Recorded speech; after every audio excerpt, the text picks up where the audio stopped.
Hi, so I thought I'd show you something a bit different this time.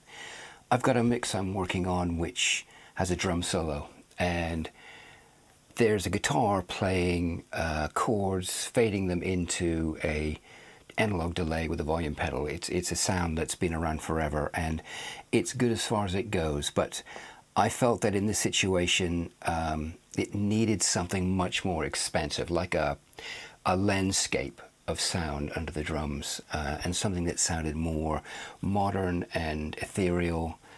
And so I created a landscape of sound, a soundscape from the original guitar delay recording. And I thought you might find it interesting to see how I did this, and maybe you'll find it useful. I used a bunch of different plugins, which I'll show you, but you don't have to use these plugins to create an effect like this. There's lots of similar plugins out there, and it's more a set of techniques that you can use, which I hope you'll find useful or interesting. So let's have a look.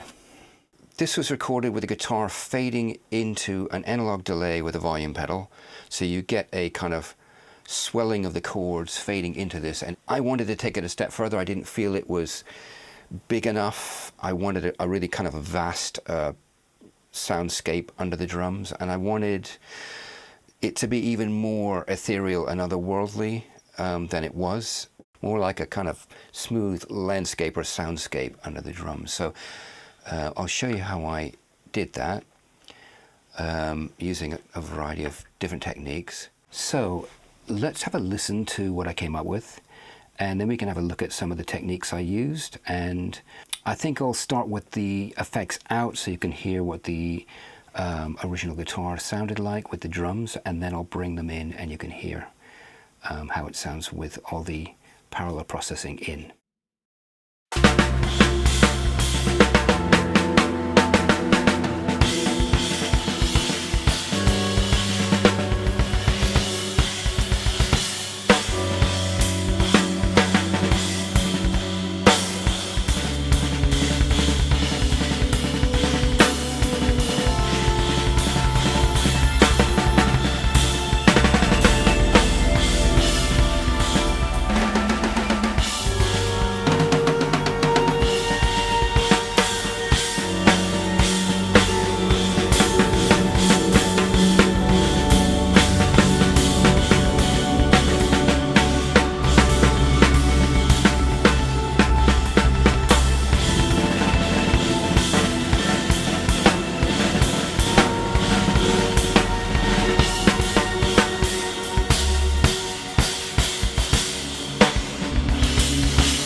So let's now have a listen to the guitar on its own, because I think it's going to be easier to hear in detail what the processing is doing.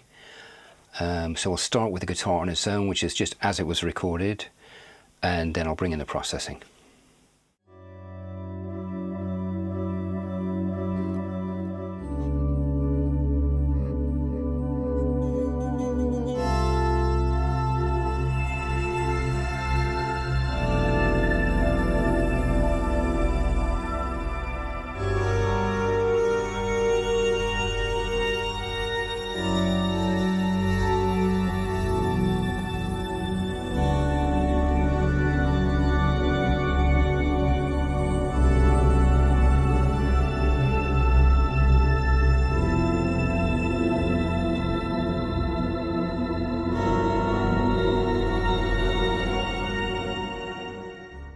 So you could hear there more clearly what the processing was like. But if you listen to the chords and remember what the chords were like before the processing at the beginning of this last clip, you can hear that they're not very even. Some of them were a bit louder than others, and I could have automated that to smooth that out. But that wasn't the issue for me. Was more that in between each chord it was kind of fading down and up and down, kind of swelling up and down, and I wanted a much smoother effect. So, and as I said, I wanted something more ethereal and more like a landscape or a soundscape. So let's see what I did. First of all, I thought it needed a bass note under it. It needed more low end. So what I did was here's the track with the chords, and as you can see, I'm sending off to 3 different sends. I do have a compressor on there to smooth it out. So the first thing it's sending out to here is, oh, and one other thing is this bus here, this audio track is sending into this bus here, and on here I've got another effect called Expanse from JMG Sound, which is a really interesting and useful effect. It like moves things forward and backwards in the sound stage, and the width. It basically gives you control over the sound stage, and I wanted this pulled back a little bit into the distance just slightly, and that was a nice way of doing that. But I didn't want it on the original track here. You notice that I've put it on the bus, or the auxiliary that this feeds into, and the reason I've done that is because I knew I was going to be feeding this off into other effects, and I didn't want that kind of pulling back on those sends. That's why I've put it on this aux, so that happens after the sends. So let's look at the sends. So first I go, and I said I added some bass. So I'm going to play it now. I'm going to add in this bass and bring it in and out so you can hear what that's like. And then I'll show you how I did that.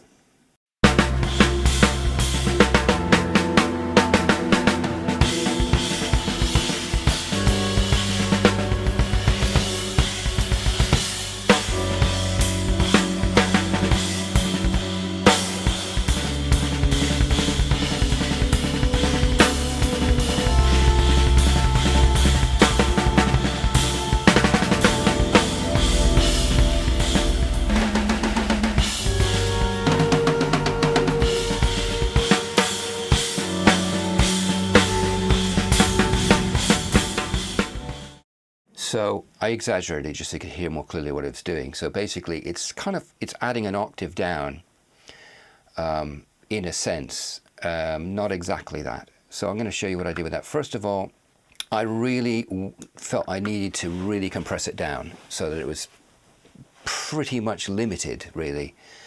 I didn't want to use a limiter because limiting things, something like this, you could end up with some distortion going on, especially because there is already some low notes in those chords, and that can cause if you're really pushing it hard into a limiter, it can cause it to start distorting. So I wanted something a bit less extreme than a limiter, so I've used this, which I actually find this Smart Comp from Sonable really. So you can see here I've got a heavy ratio, 10:1. Which is, you know, it's limiting effectively, but it's not like hard limiting.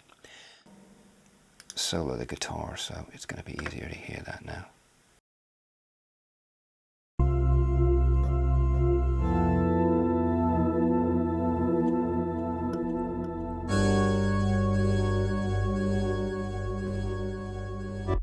So you can see how much it's compressing. This shows you the amount of compressing, a lot.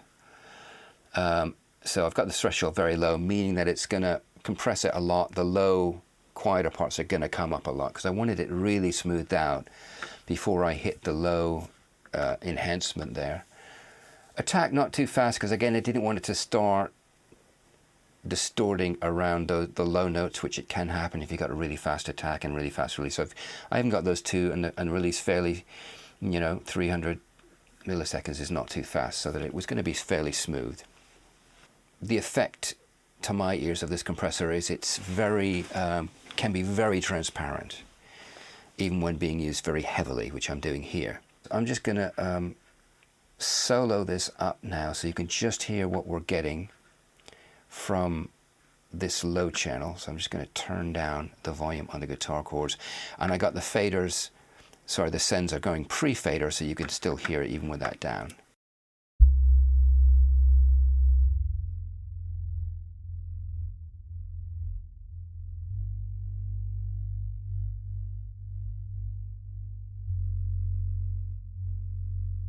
So you can hear we've essentially got a low note and a fundamental coming out of there, this channel.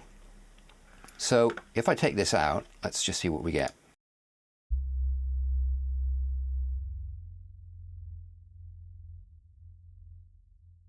Not very even.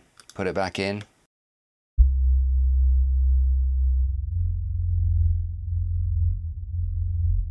A lot more even.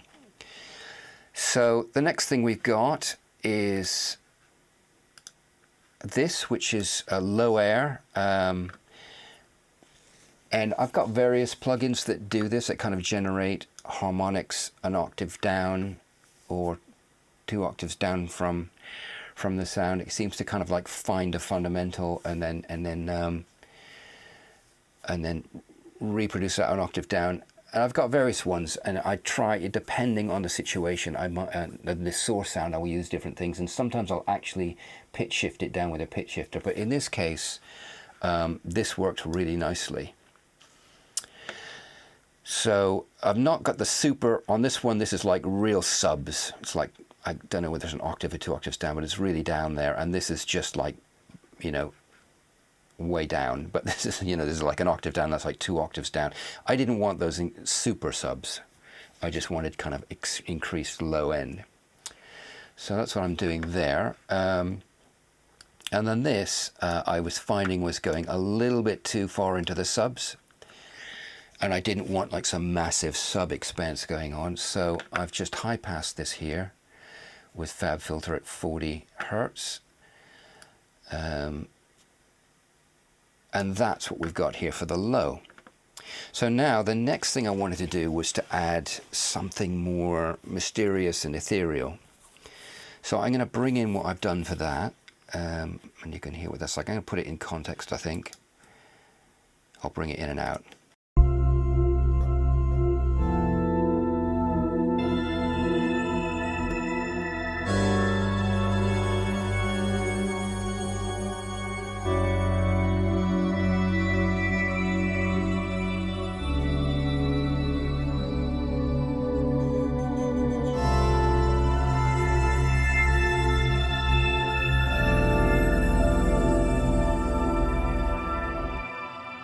So now we'll solo that up. You can hear what that's like on its own.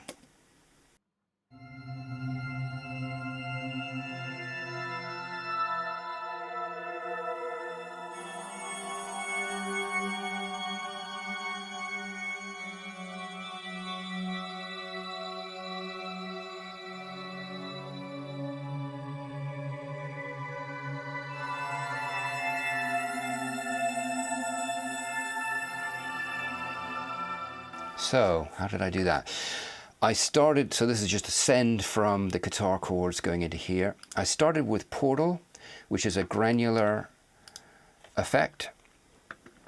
And I'll just quickly go through what because this is a deep and complicated plugin, but I'm just going to briefly explain without going into detail what I did here. It granulates the sound, meaning it kind of samples bits of the sound, and then you get a grain that comes out. It's like almost like a delay, but not like a delay. And they can overlap, and they can be different lengths, and you can play with all of that sort of thing. So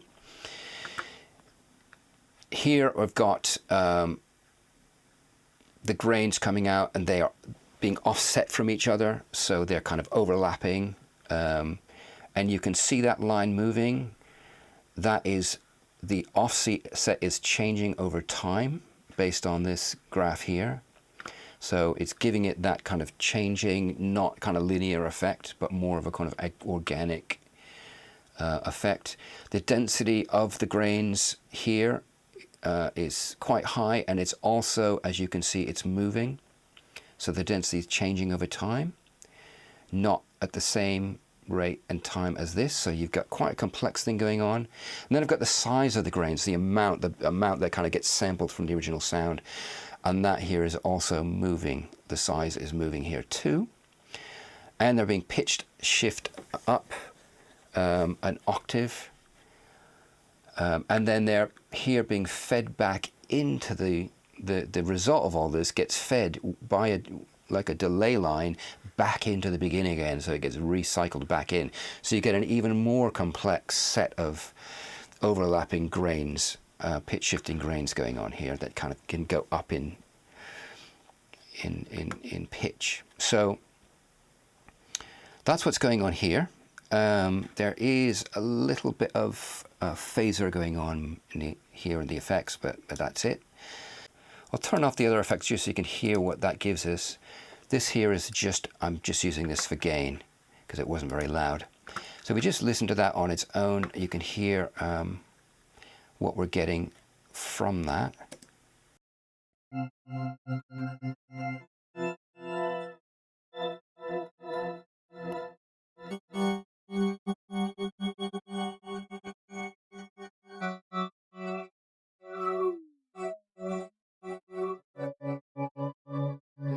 So you can hear it's quite a sort of a randomized chopping up of the sound and recombining of the sound, and there's stuff going on in that. It isn't just doing that, as you can hear. It's kind of swirling it and changing it, and there's an octave up going in there and different things happening. But that was much too choppy, obviously, so I wanted to smooth that out. So what I would normally do with that is to add reverb to it, but the thing about adding reverb to something like that, which I often do, is the reverb very much adds a lot of diffusion. It adds a lot of, you lose the purity of the sound with the reverbs. Now, some reverbs are better about keeping the purity of sound, and others just diffuse it a lot into almost a kind of noise-like wash. You know, and there's some that are particularly good at not doing that, like Lexicon, for example, or the Soundscape Rave are very good, or Hyperspace. They're all good at keeping, depending on the setting you have, keeping the kind of musical note there without it turning into too much of a kind of wash of noise, which a lot of reverbs will do. Which isn't a bad thing if you want a reverb, but if in this case I wanted to keep the kind of note sound there, the actual pitch. So the way I do that, if I really want more of a pure sound, is to use delays rather than reverbs, because they tend to keep the more of a pure part of the note there. But then you also get echoey sounds, so you end up with lots of delay taps. And I do that sometimes. I have a complex delay tap lines to create something between a reverb and a delay. But this is a plugin that's come out recently which kind of does that in a really unique way. It's not really a reverb. It can sound very reverb-like. It's not really a delay either. It can sound very delay-like depending on the settings, but it can give you very complex multi-tap delay lines that are somewhere between a reverb and a delay that really keep that kind of musical sound. And so I'll show you how this sounds when I bring it in.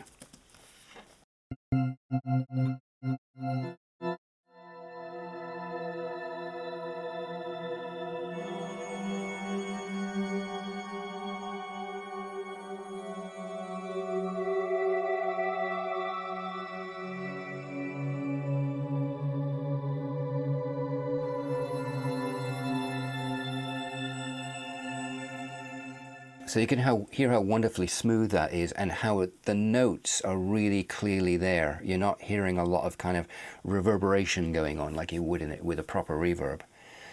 I mean, I could get quite similar effects, and often do with there are other plugins that can do this, like Polaris. Authority's Polaris can do this, and PSP has their 608 delay, has a lot of delay taps, so you can get these kind of effects from that. And there are reverbs, as I said, which with certain settings you can get something pretty similar to this, and sometimes I want something that sounds a bit more like a reverb.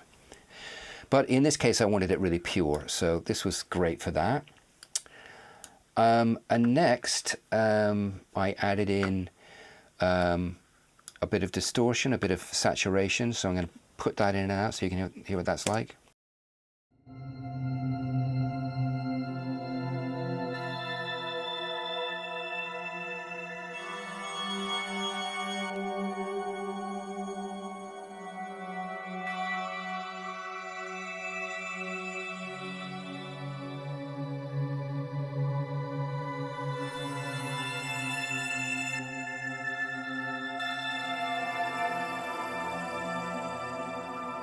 So you can hear that's really bringing out those upper harmonics, which is what I wanted. And the way I've done that is, this is a really nice saturation plugin, but I could have used other ones to get a similar effect, but from Softtube. And this has something which more of the more modern harmonics plugins have, where it reacts to the sound, so it doesn't just give you a blanket added harmonics, it reacts to the input signal. But I didn't want that. I turned it off, so it is just giving a blanket saturation because I wanted it really consistent.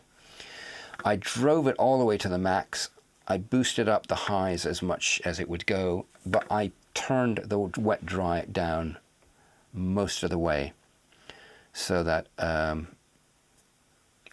you know, I wasn't adding too much of it, just enough to bring those out. And I experimented with the algorithms, and this is the one that gave me the best of that effect without it sounding fuzzy or broken up. So that's the next stage. Next, I wanted it more complex. I wanted it to swirl a bit and be a bit more, yeah, lush, really. A chorus is one option, but for me, it always sounds too much like I've stuck a chorus on it. And I often find myself going to something like this, and there's a particularly good one, this rotary emulation from PSP, because, and there's a bunch of other things that do stuff like this. And I like these kind of effects because they're just more complex. There's all kinds of stuff going on in here, and it sounds more organic and less like you've stuck an effect on it that's just like a typical chorus or phaser or something like that. So I tend to go for things like this. So let's hear this without and then with.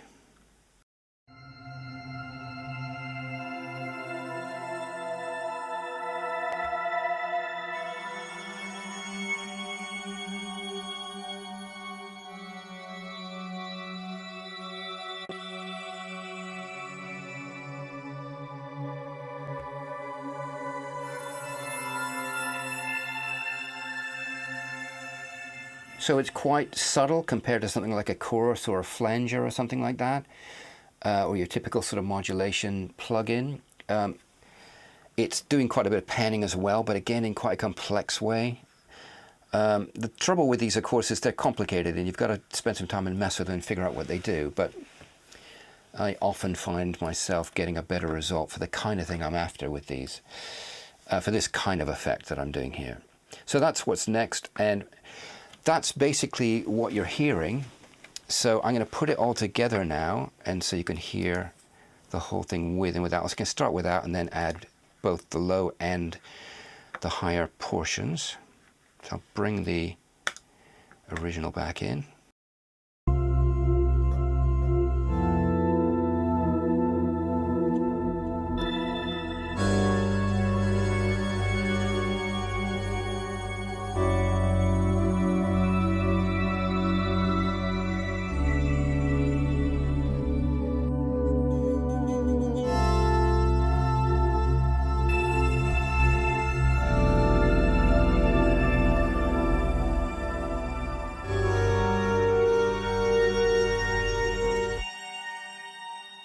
Now, if I wanted it even smoother, I could add delay on top of that. So I'm just gonna, I'll bring in some delay, and then even smoother still, I could add some reverb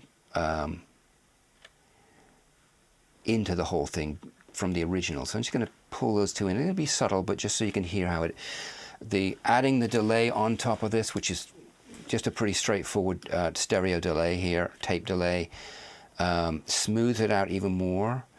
And which I may or may not want, and then this adding in this reverb, which I'll also do, it moves it out to more of an expensive thing, but also it also takes away a little bit from the clarity maybe, but maybe that's a good thing. So I'm just going to mess with that a little bit so you can hear that.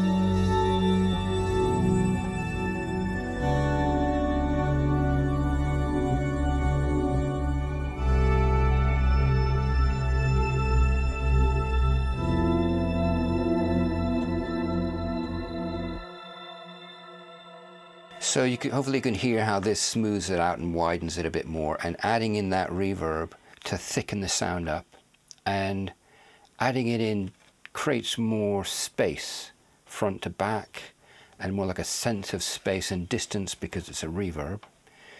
But it can also sort of cloud things up a little bit.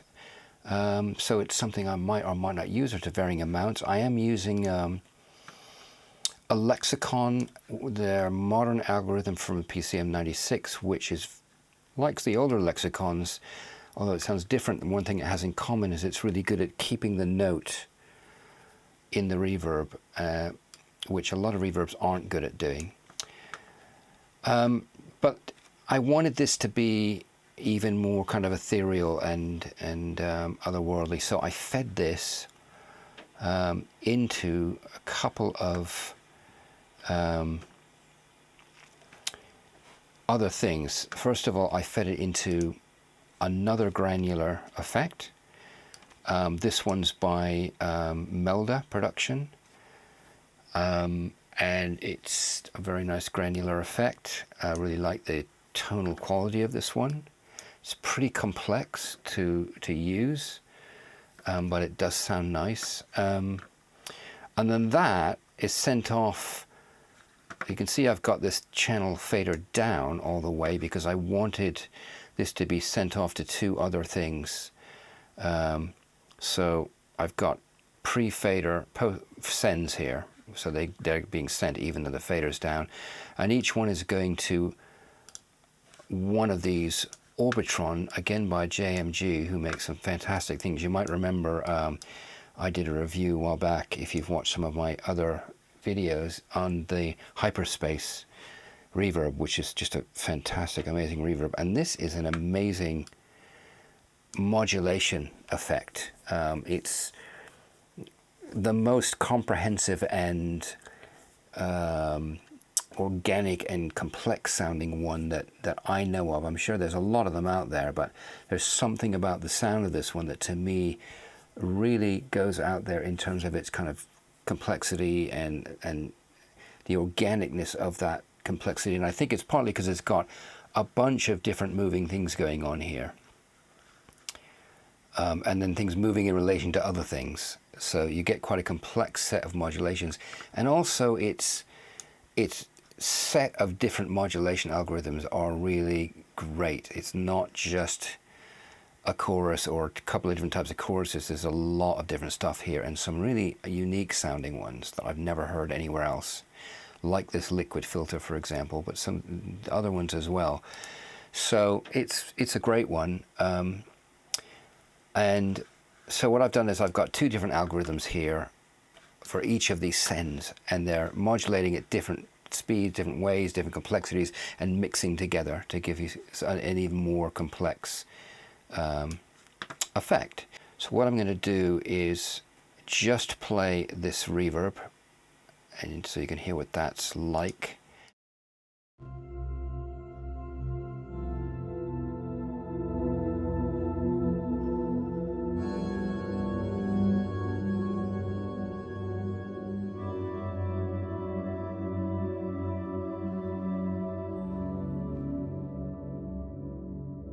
So as you can hear, it's a really lovely, lush Lexicon reverb that really keeps the note value in its tail. And now let's add the granulation into that.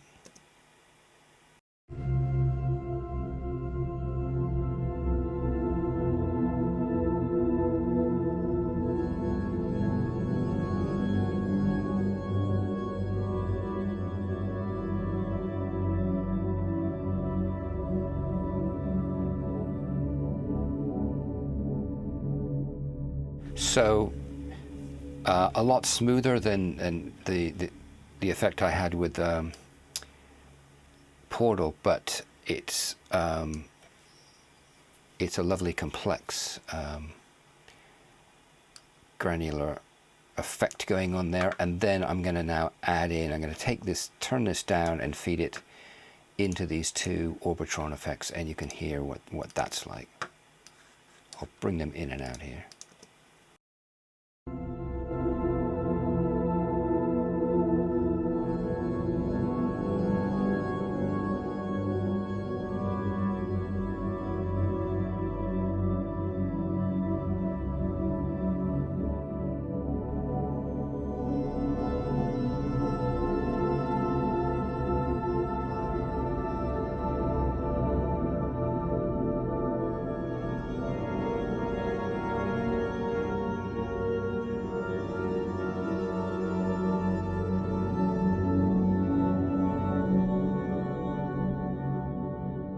So you can hear like a lovely expansive sound going on there. And that is this extra reverb that I can add in to thicken up and expand out front to back if I feel it needs a bit more of that. So now with the drums in finally, just so you can hear what it's like, and maybe I'll just bring these things in and out a little bit with the drums.